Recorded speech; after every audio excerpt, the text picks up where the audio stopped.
মধুর বৃন্দাবনে জয় জয় রাধে বলে বাহু তুলে জয় মধুর বৃন্দাবনে জয় জয় রাধে বলে তুমি বাহু তুলে চলে যায় মধুর বৃন্দাবনে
আজকে নিশ্চয়ই শ্যামপক্ষ জিতেছে, তাই না?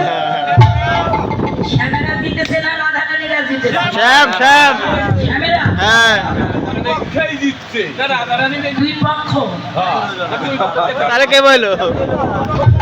আচ্ছা, আপনারা তো জিতেছেন, তাই না? হ্যাঁ হ্যাঁ শ্যামপক্ষ জিতেছে আর রাধারানীরা ফার্স্ট হয়েছে।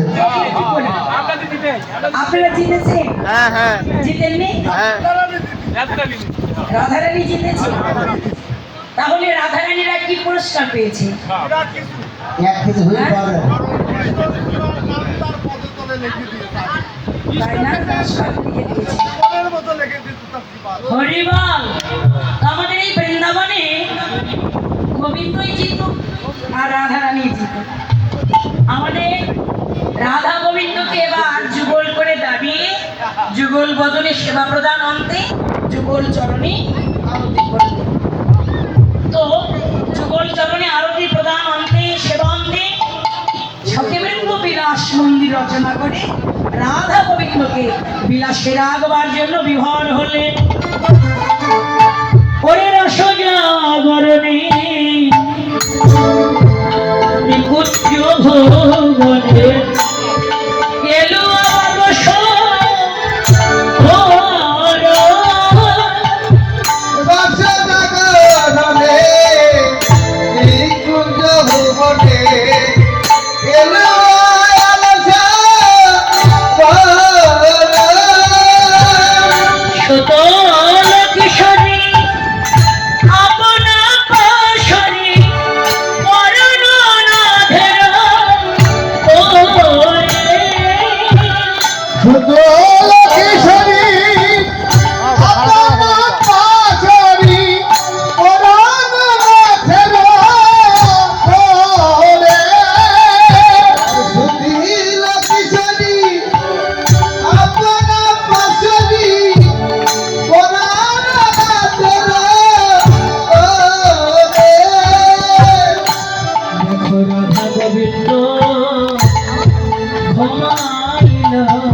রাধা গোবিন্দ ঘুমাইল রাধা গোবিন্দ ঘুমাওলো ওরে সারা নিশি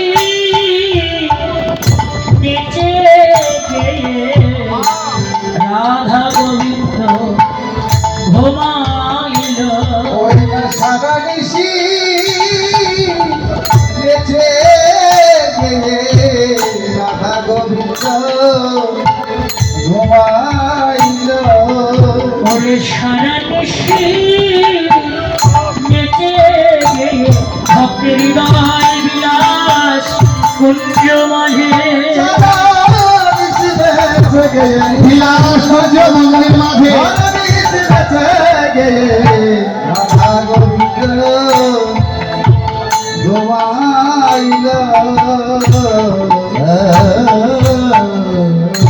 বিলাস মন্দির রচনা করে রাধা গোবিন্দকে বা সখীবৃন্দ বিলাসে রাখিল।